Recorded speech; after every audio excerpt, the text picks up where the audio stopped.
This is Tim Bryce with my column entitled, The Arrogance of the Left. MIT professor of economics and architect of Obamacare, Dr. Jonathan Gruber, put his foot squarely in his mouth when a video recently surfaced where he was quoted as saying about the Affordable Care Act, "Lack of transparency is a huge political advantage," and basically call it the stupidity of the American voter or whatever. But basically, that was really critical for the thing to pass. In other words, the American voter was taken for granted and assumed to be incompetent to manage his own affairs. More importantly, Gruber's comment signifies the arrogance of the left and to what lengths they will go to pursue their hidden agenda.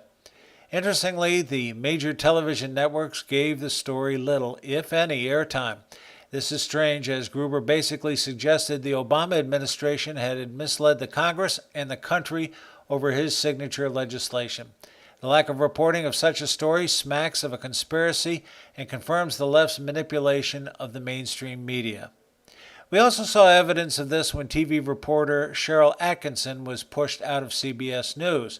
According to Politico, Atkinson, who has been with CBS News for 2 decades, had grown frustrated with what she saw as the network's liberal bias, as outsized influence by the network's corporate partners and a lack of dedication to investigative reporting. The lesson is clear. The left owns the mainstream media, and there's no room for anyone who doesn't play ball with them. The same is true in Hollywood as well. As I wrote in my book, Liberal Kryptonite, to get their way, lying and deception is an integral part of the liberal playbook. We have witnessed this in such things as global warming, the war on women, and now Obamacare.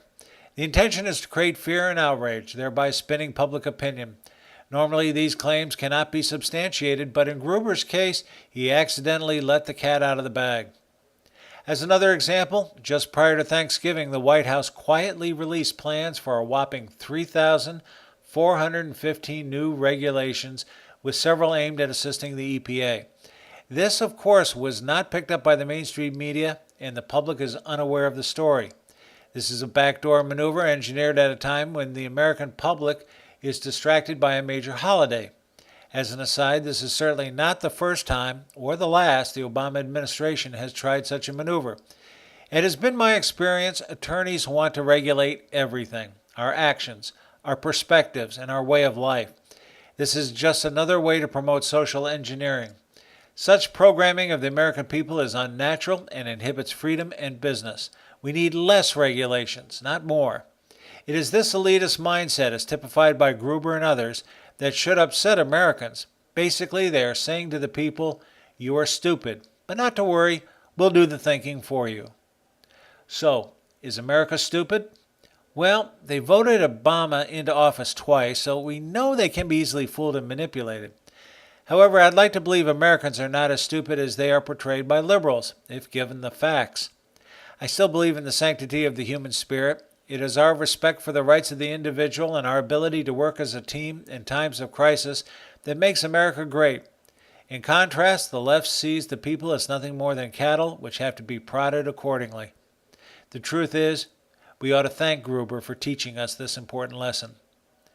Friends, keep the faith. This is Tim Bryce in Palm Harbor, Florida. Follow me on the internet at timbryce.com.